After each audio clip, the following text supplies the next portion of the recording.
October 13న మాజీ PCC అధ్యక్షుడు, మాజీ మంత్రి,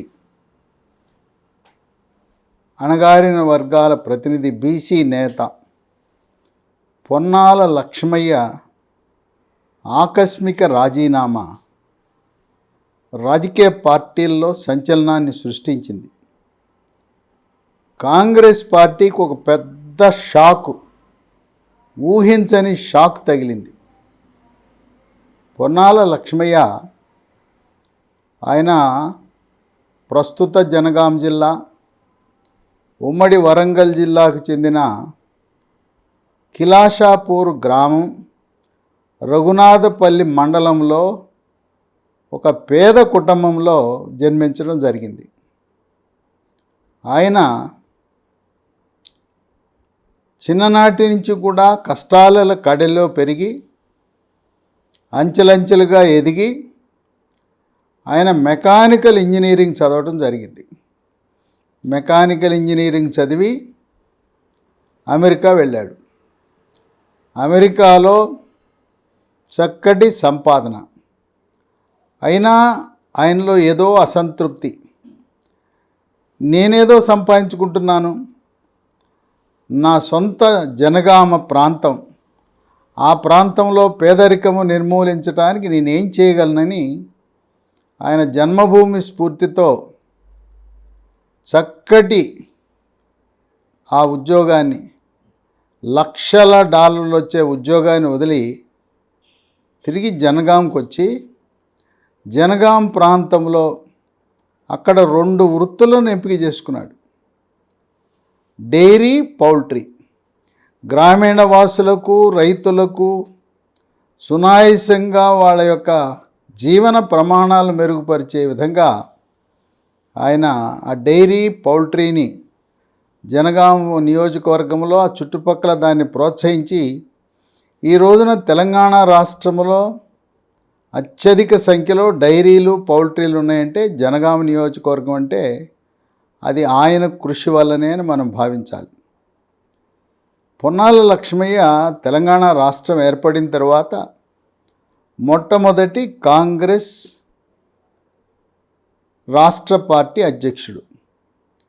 ఆయన 2014 మార్చిలో బాధ్యతలు చేపట్టి ఆయన సారథ్యంలోనే తెలంగాణ రాష్ట్రం ఏర్పడిన తర్వాత మొట్టమొదటి ఎన్నికలు జరిగినాయి.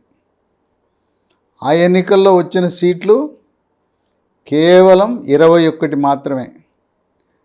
తెలంగాణ రాష్ట్రం ఇచ్చింది సోనియా గాంధీ ఇచ్చింది, కాంగ్రెస్ ఇచ్చిందని చెప్పినా తెలంగాణ ప్రజలు 2014లోనే కాంగ్రెస్ పార్టీని ఆదరించాల.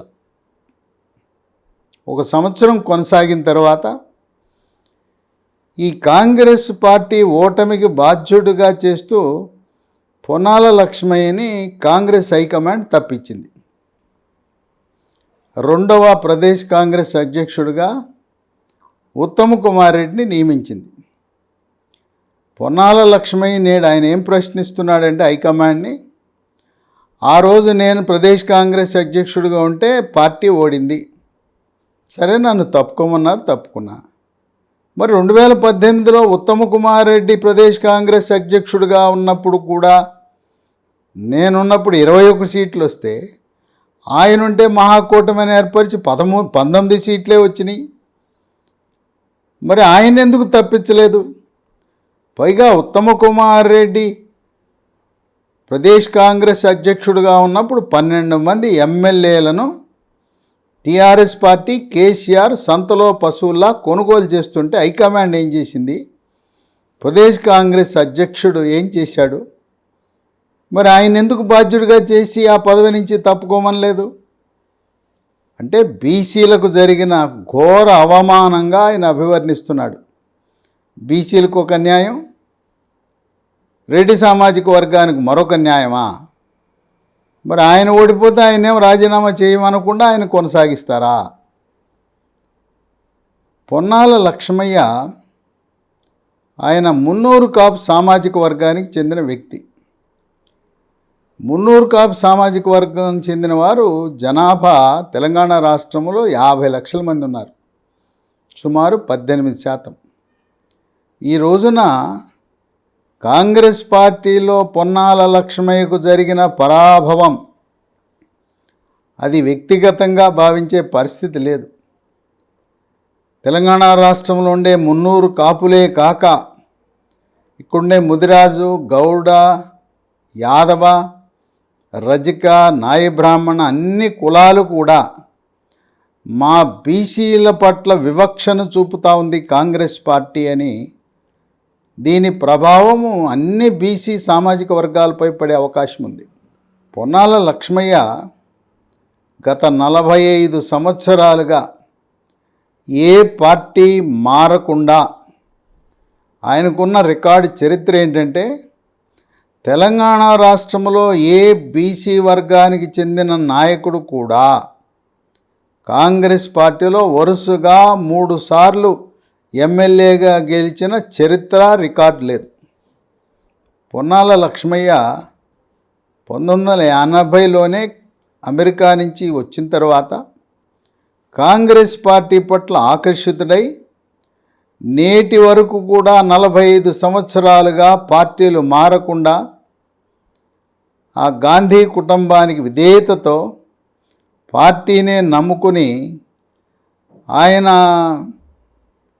విజిటింగ్ కార్డు వెనక పక్క, అట్లాగే ఆయన ఇంటి ముందు కూడా ఒక స్లోగన్ నినాదం రాసి పెట్టుకుంటాడు. I am proud to be an Indian and I am equally proud to be a member of Indian National Congress. నేను భారతీయుడినైనందుకు గర్వపడుతున్నాను, మరియు నేను అఖిల భారత కాంగ్రెస్ పార్టీ సభ్యుడిగా ఉన్నందుకు కూడా గర్వపడుతున్నాననే పదాలతో ఇంటి ముందు రాయటము, విజిటింగ్ కార్డు వెనకాల రాయటం అనేది ఇంతవరకు ఎవ్వరు ఏ కాంగ్రెస్ పార్టీ నాయకుడు కూడా ఇంతవరకు చేసిన పాపాన పోలేదని చెప్పి ఆయన వాపోయాడు. ఒక 2 పేజీల సవివరముగా తనకు జరిగిన అన్యాయము, ఏ విధంగా అవమానాలకు గురైందనే విషయాన్ని రాస్తూ అఖిల భారత కాంగ్రెస్ కమిటీ అధ్యక్షుడు మల్లికార్జున ఖర్గేకి రాజీనామా పత్రాన్ని సమర్పించడం జరిగింది. దాంట్లో గత 4 సంవత్సరాలుగా నన్ను ఎన్ని రకాల అవమానాలకు గురి చేస్తున్నారు, ఒక సీనియర్ నాయకుడిగా ఉంటే నాకు చెప్పకుండా జనగామ జిల్లా కాంగ్రెస్ అధ్యక్షుడిని నియామకం చేయటం, పార్టీలు మారి ఇతర పార్టీల నుంచి కాంగ్రెస్ పార్టీలోకి వలస వచ్చిన ఈ మధ్యకాలంలో వచ్చిన కొమ్మూరి ప్రతాప్ రెడ్డిని జిల్లా కాంగ్రెస్ అధ్యక్షుడిగా ఎలా నియమిస్తారని ప్రశ్నిస్తున్నారు. పొన్నాల లక్ష్మయ్య మొట్టమొదటిసారిగా 1989లో శాసనసభకి జనగామ నుంచి పోటీ చేశాడు. ఘన విజయాన్ని సాధించి అప్పట్లో చెన్నారెడ్డి ముఖ్యమంత్రి అయితే అప్పుడు ఆయన దగ్గర మంత్రిగా పనిచేయటం జరిగింది. 89, 94 తర్వాత 94లో పొన్నాల లక్ష్మయ్య అపజయం పాలయ్యాడు అదే నియోజకవర్గం నుంచి. ఇక తదుపరి వరుసగా 99, 2004, 2009 4 సార్లు ఎమ్మెల్యేగా పనిచేసిన సీనియర్ కాంగ్రెస్ నాయకుడు. పైగా ఈయన చరిత్ర ఏంటంటే 4 ముఖ్యమంత్రుల దగ్గర మంత్రిగా పనిచేశాడు. అందరి మన్నలను కూడా పొందాడు పొన్నాల లక్ష్మయ్య.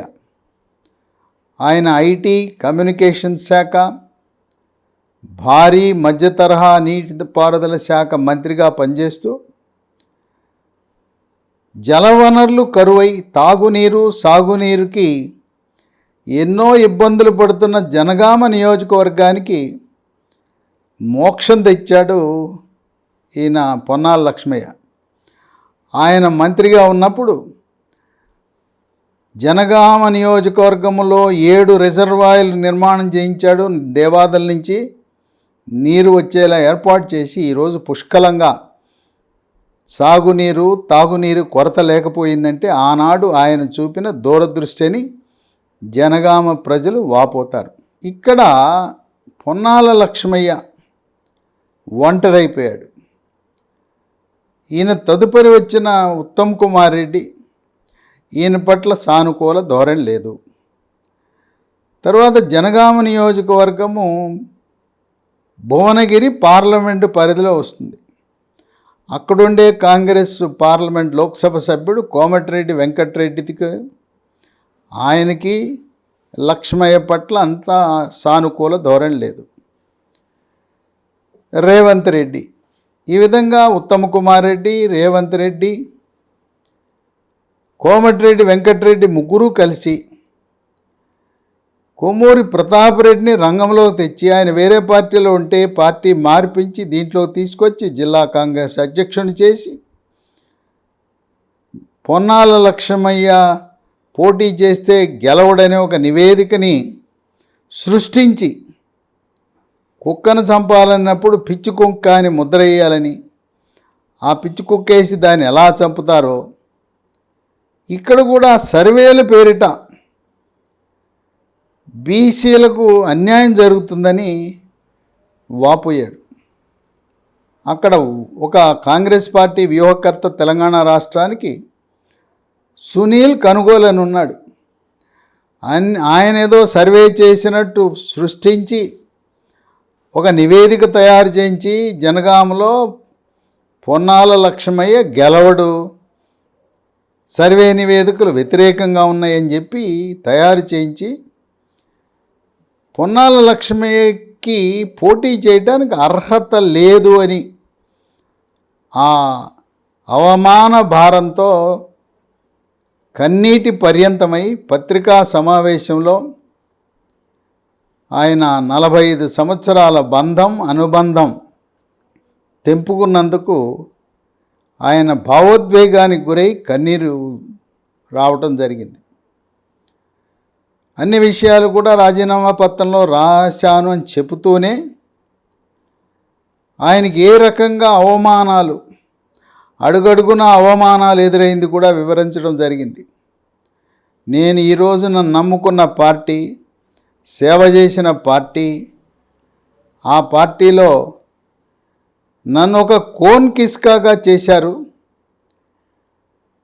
నేను ఇంత స్థాయి గల వ్యక్తిని, ఇన్ని పదవులు నిర్వహించాను, మొదటి ప్రదేశ్ కాంగ్రెస్ అధ్యక్షుడు నాకే దిక్కు లేకపోతే సాదాసీదా ఒక వెనుకబడిన వర్గానికి చెందిన కాంగ్రెస్ కార్యకర్తకి నాయకుడి పరిస్థితి ఎలా ఉంటుందని ఆయన ఆవేదన చెందుతూ ఉన్నాడు.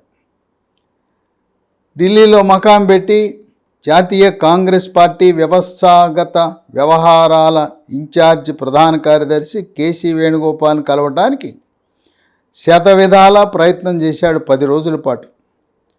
కేసీ వేణుగోపాల్ కనీసం 1 నిమిషం మాట్లాడటానికి కూడా ఇంటర్వ్యూ ఇవ్వని పరిస్థితి. ఇక మేము కూరలో కరివేపాకు అయిపోయాం అని చెప్పి ఆయన ఎంతో మదన పట్టడం జరిగింది. ఇక రేవంత్ రెడ్డి వ్యవహారానికి వస్తే, రేవంత్ రెడ్డికి ఫోన్ చేస్తే ఫోన్ ఎత్తడు, ఎదురుపడి నమస్కరిస్తే స్పందన ఉండదు. ఆ విధంగా సీనియర్లైన మమ్మల్ని అవమానపరచడం ఏంటి అని వాపోయాడు. ఒక జంతువుకి, ముఖ్యంగా ఆవులు, గేదెలు చెవులు ముందొస్తాయి, కొమ్ములు వెనకాల వస్తాయి.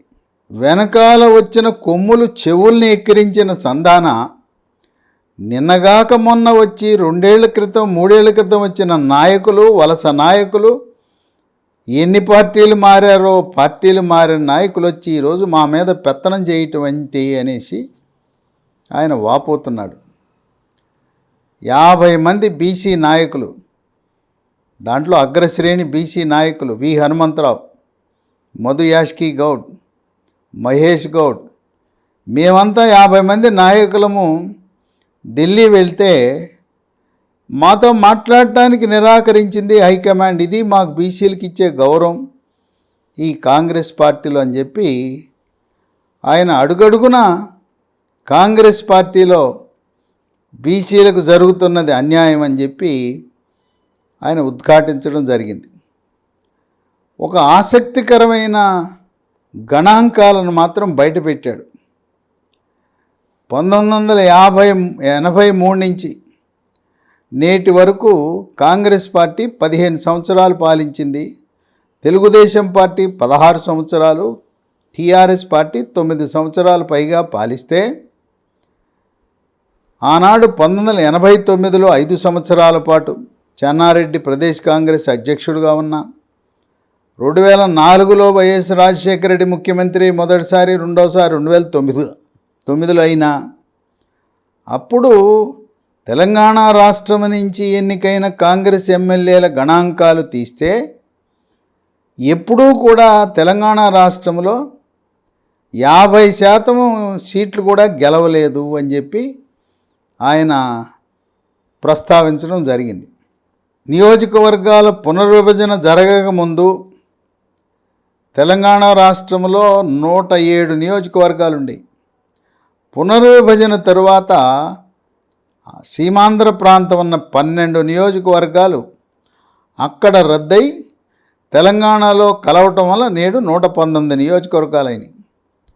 ఈ 119 నియోజకవర్గాల్లో కానీ 107 ఉన్నప్పుడు కానీ ఎన్నడూ కూడా కాంగ్రెస్ పార్టీ 50% సీట్లు పొందలేదంటే 89లో అధికారంలోకి వచ్చిన, 2004లో అధికారంలో వచ్చిన సీమాంధ్ర ప్రాంతము అక్కడ కాంగ్రెస్ పార్టీ బలంతో అక్కడ గెలిచిన ఎమ్మెల్యేలతో ఉమ్మడి రాష్ట్రంలో అధికారంలోకి వచ్చాం. ఎప్పుడూ కూడా తెలంగాణ రాష్ట్రం కాంగ్రెస్ పార్టీకి బలహీనంగానే ఉన్నది. ఎందువలనంటే పార్టీ ఎప్పుడు కూడా తెలంగాణ ప్రాంతంలో అధికంగా నివసించే 60% ఉండే బీసీలను పట్టించుకోలేదు.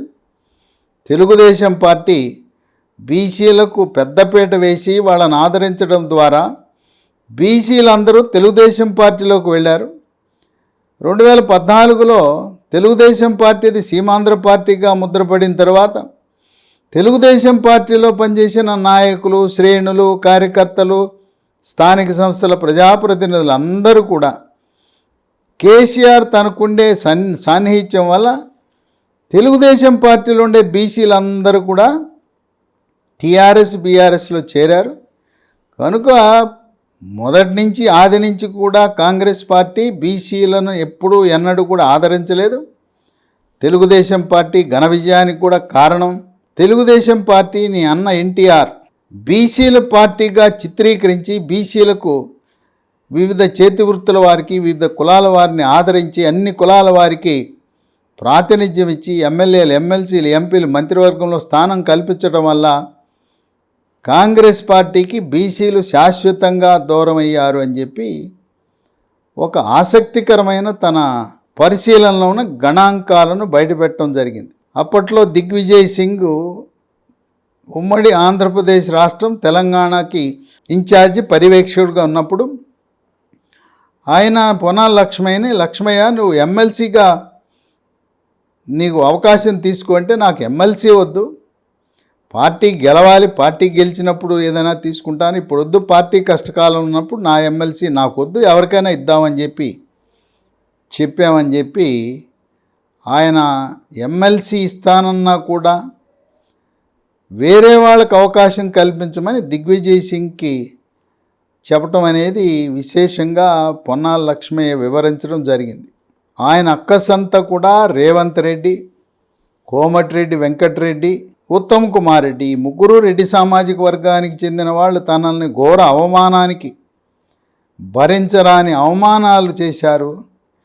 ఇన్ని అవమానాలు పడి ఈ పార్టీలో కొనసాగటం ఎంత మేరకు సమంజసమని నేను బాధాతప్త హృదయంతో రాజీనామా చేస్తున్నానని చెప్పి కన్నీటి పర్యంతమై ఆయన మీడియాను ఉద్దేశించి ప్రసంగించడం జరిగింది. ఇప్పుడు ఆయన ప్రయాణం ఎటు అని ఆసక్తికరమైన చర్చలు జరుగుతూ ఉన్నాయి. ఆయన మీడియాను ఉద్దేశించి ప్రసంగిస్తుండగానే లక్ష్మయ్య గారు మీరు బీఆర్ఎస్కి వెళ్తారంట కదా, ఎక్కడో ఊహాగానాలు ఉన్నాయంటే, నేను రాజకీయ భవిష్యత్తు కాదు, నేను బీసీల యొక్క ఆత్మ గౌరవం కోసం, బీసీల యొక్క ప్రతిష్ట కోసం, సమానత్వం కోసం ఈరోజు నేను ఈ పార్టీలో నిరసన తెలియజేస్తూ రాజీనామా చేస్తున్నానని చెప్పాడు. ఏ పార్టీలో చేరడం అనేది కాదు, నాకు రాజకీయ భవిష్యత్తు కంటే కూడా వెనుకబడిన వర్గాలు, తాడిత పీడిత వర్గాలు, అణగారిన వర్గాల యొక్క ఆత్మగౌరవం, ఆత్మాభిమానాన్ని ఆనాడు అన్న ఎన్టీ రామారావు ఏది చెప్పారో దాన్ని కాపాడటమే నా లక్ష్యం అని చెప్పాడు. ఇదిలా ఉంటే రేవంత్ రెడ్డి ఆయన పొన్నాల లక్ష్మయ్య విమర్శ గురించి ఘాటుగా విమర్శ చేశాడు. ఆయన ఏదో సాకులు చూసి అటో ఇటో పోవాలనే ప్రయత్నం చేశాడు పొన్నాల. అయినా ఆయన ఎట్టిపోయినా ఎవరు పట్టించుకోవాల్సిన అవసరం లేదు. అసలు ఆయన పార్టీకి రాజీనామా చేయటమే అతిపెద్ద ఘోరమైన నేరం. ఆయన కాంగ్రెస్ పార్టీకి, నాయకత్వానికి, కాంగ్రెస్ శ్రేణులకు క్షమాపణ చెప్పాలి. పార్టీ కార్యకర్తలకి ఆయన జవాబుదారీ ఏంటి, ఎందుకు రాజీనామా చేశామని చెప్పాలి. వెంటనే పార్టీకి ఇచ్చిన రాజీనామా ఉపసంహరించుకోవాలని ఆయన తనదైన ధోరణిలో పొన్నాల లక్ష్మయ్యని దోషిగా చేస్తూ ఆయనే కావాలని పోతున్నాడు అని చెప్పి ఆ విధంగా ఘాటుగా రేవంత్ రెడ్డి స్పందించడం అనేది విశేషం. ఇప్పుడు పొన్నాల లక్ష్మయ్య ప్రయాణం ఎటు? ఆయన తుది శ్వాస విడిచే వరకు ప్రజా సంక్షేమం కొరకు, గ్రామీణాభివృద్ధి కొరకు, రైతుల సంక్షేమం కొరకు పనిచేయాలనే సంకల్పం. ఆయనది గట్టి ఆరోగ్యం, ఉక్కు మనిషి. అందువల్ల రకరకాల ఊహాగానాలు. కేటీఆర్ పత్రికాముఖంగానే ప్రకటించాడు, పొన్నాల బీఆర్ఎస్లోకి వస్తే నేనే వెళ్ళి ఆయన ఇంటికి వెళ్ళి సాదరంగా ఆహ్వానించి ఆయన్ని పార్టీలో ఆయన సేవలు ఉపయోగించుకుంటాము అని చెప్పాడు. అయితే పొన్నాల లక్ష్మయ్యకి బీఆర్ఎస్ పార్టీలో ఆయన అత్యంత సన్నిహితులు, స్నేహితులు కేశవరావు ఉన్నాడు. కేశవరావు కూడా మున్నూరు కాపు సామాజిక వర్గమే. తర్వాత స్పీకర్గా పనిచేసిన సురేష్ రెడ్డి ఉన్నాడు. వీళ్ళిద్దరూ కూడా బాగా సన్నిహితులు. ఇంతకుముందు బీఆర్ఎస్ పార్టీ, టీఆర్ఎస్ పార్టీలోకి శ్రీనివాస్ డిఎస్ని కేసీఆర్ చేర్చుకుని ఆయనకు రాజ్యసభ ఇచ్చాడు. అలాగే కేశవరావుని, సురేష్ రెడ్డిని ఇద్దరిని కూడా ఆయనతో మాట్లాడించి పొన్నాల లక్ష్మయ్యని ఈ ఎన్నికలైన తర్వాత రాజ్యసభకు పంపిస్తారనే ఊహాగానాలు ఉన్నాయి. మరోపక్క భారతీయ జనతా పార్టీలో ఉండే జాతీయ బీజేపీ ఉపాధ్యక్షురాలు డీకే అరుణ,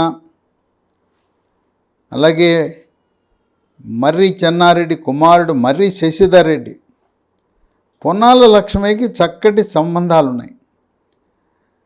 పొన్నాల లక్ష్మయ్య, డీకే అరుణ ఇద్దరు కూడా క్యాబినెట్లో సహచరులు. బీజేపీ నుంచి డీకే అరుణ, మర్రి శశిధర్ రెడ్డి వాళ్ళు కూడా వాళ్ళ ప్రయత్నం, వాళ్ళు బీజేపీలోకి ఆహ్వానించాలని ప్రయత్నిస్తున్నారు. ఇప్పుడు ఆయన పొన్నాల లక్ష్మయ్య బీఆర్ఎస్లోకి వెళ్తే 23 డిసెంబర్లో జరిగే ఎన్నికల్లో పోటీ చేసే అవకాశం లేదు. ఎందుకంటే అక్కడ అభ్యర్థిత్వాన్ని పల్లా రాజేశ్వరరెడ్డికి ప్రకటించేశారు. ముత్తిరెడ్డికి ఆర్టీసీ చైర్మన్ ఇచ్చి ముత్తిరెడ్డి యాదగిరి రెడ్డికి ఆ రకంగా ఉపశమనం కలిగించి పల్లా రాజేశ్వరరెడ్డి అభ్యర్థిగా ఉన్నాడు. కనుక పొన్నాల బీఆర్ఎస్లోకి వెళ్తే ఈ ఎన్నికల్లో పోటీ చేసే అవకాశం లేదు. కాంగ్రెస్ పార్టీ కొమ్మూరి ప్రతాప్ రెడ్డి ఖరారు చేసింది. భారతీయ జనతా పార్టీలోకి వెళ్తే అక్కడ పొన్నాల లక్ష్మయ్యని శాసనసభకు పోటీ చేసే అవకాశం ఇస్తారు. లేకపోయినా కూడా ఆయనకి ప్రధానమంత్రిగా మోదీ 3వసారి ప్రధానమంత్రి అయిన సమయంలో రాజ్యసభకన్నా పంపొచ్చు. లేదు, జాతీయ స్థాయిలో అనేకమైన కార్పొరేషన్ ఉన్నాయి. ఈయనకి చాలా ఇష్టమైన రంగాలు 2 ఉన్నాయి, పౌల్ట్రీ, డైరీ. ఆ పౌల్ట్రీ డైరీ రంగానికి సంబంధించిన జాతీయ కార్పొరేషన్లు ఉన్నాయి. ఆ పౌల్ట్రీ డైరీ జాతీయ కార్పొరేషన్ చైర్మన్గా ఇచ్చినా కూడా పొన్నాల లక్ష్మయ్య సంతోషంగా దాన్ని స్వీకరించి చిత్తశుద్ధితో దానికి కూడా కేవలం తెలంగాణ రాష్ట్రమే కాకుండా దేశమంతా అన్ని రాష్ట్రాల్లో కూడా పౌల్ట్రీ డైరీని అభివృద్ధి చేయాలనే సంకల్పం ఆయనకుంది.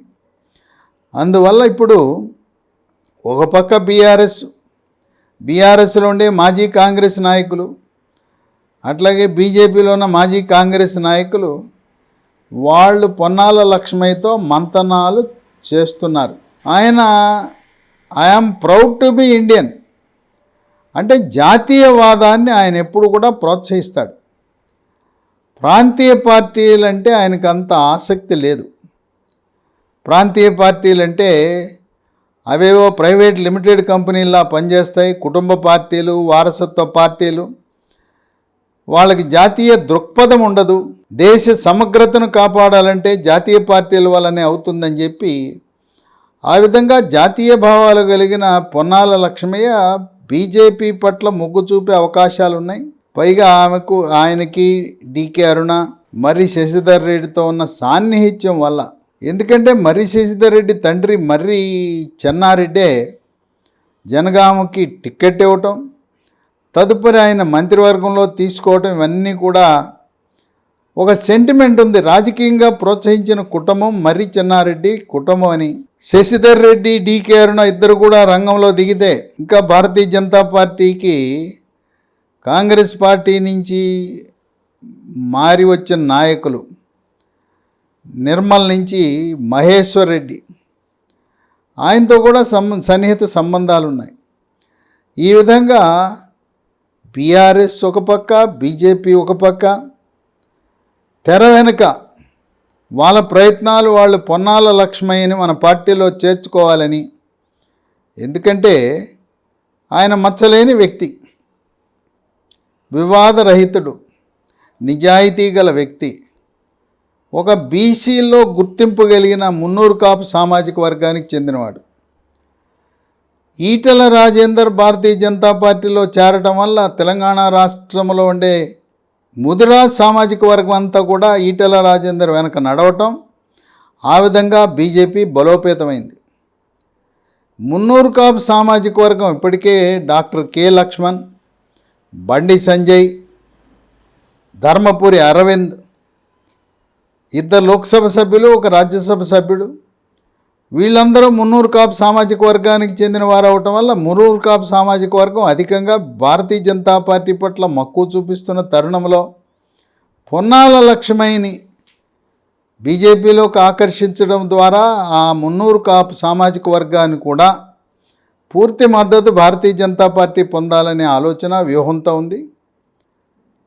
వేచి చూడాలి. పొన్నాల లక్ష్మయ్య ఆయన ఒక మేధావి, విద్యాధికుడు, అమెరికాలో ఎంఎస్ చేసి అమెరికాలో ఉద్యోగం చేసి తిరుపతిలో కాంగ్రెస్ పార్టీ తరఫున అంతర్జాతీయ ప్రతినిధులు వచ్చినప్పుడు వారందరితో మాట్లాడటము, వారి యొక్క వ్యవహారాలు చూసిన వ్యక్తి. పైగా పొన్నాల లక్ష్మయ్య ఎటువంటి మేధావి అంటే అక్కడ ముస్సోరిలో ఉండే ఐఏఎస్ అకాడమీ, లాల్ బహదూర్ శాస్త్రి అకాడమీలో కూడా ఈయన్ని ఒక అతిథి లెక్చరర్గా, గెస్ట్ లెక్చరర్గా ఉపన్యాసం ఇచ్చే స్థాయిలో ఉన్నాడు కనుక జాతీయ దృక్పథం కలిగి తెలంగాణ రాష్ట్రంలో అధిక శాతం ఉన్న బడుగు బలహీన వర్గాలు, మైనారిటీలు, ఎస్సీ ఎస్టీల యొక్క బాగోగులు, స్థితిగతులు మరుగుపడాలని, తెలంగాణ రాష్ట్రం ఏర్పడింది ఒక కుటుంబ పార్టీ, కేసీఆర్ కుటుంబాన్ని బాగు చేయడానికి కాదు, కావాల్సింది సామాజిక తెలంగాణలో నివసించే ప్రతి ఒక్కరి యొక్క జీవన ప్రమాణాలు పెరగాలని ఆకాంక్షించే పొన్నాల లక్ష్మయ్య భారతీయ జనతా పార్టీలో చేరే అవకాశాలు మెండుగా ఉన్నాయని వార్తలు వినిపిస్తున్నాయి. ఆయన 45 సంవత్సరాల బంధాన్ని తెంపుకుని బాధాతప్త హృదయంతో, జాతీయ భావంతో తనకిష్టమైన పౌల్ట్రీ డైరీ తుది శ్వాస విడిచే వరకు రైతులు, గ్రామీణ వాసులకు చాలా సులభంగా వారి యొక్క జీవన ప్రమాణాలను మెరుగుపరిచే రంగాలను ప్రోత్సహించాలని కృత నిశ్చయంతో ముందుకు సాగుతున్నాడు పొన్నాల లక్ష్మయ్య.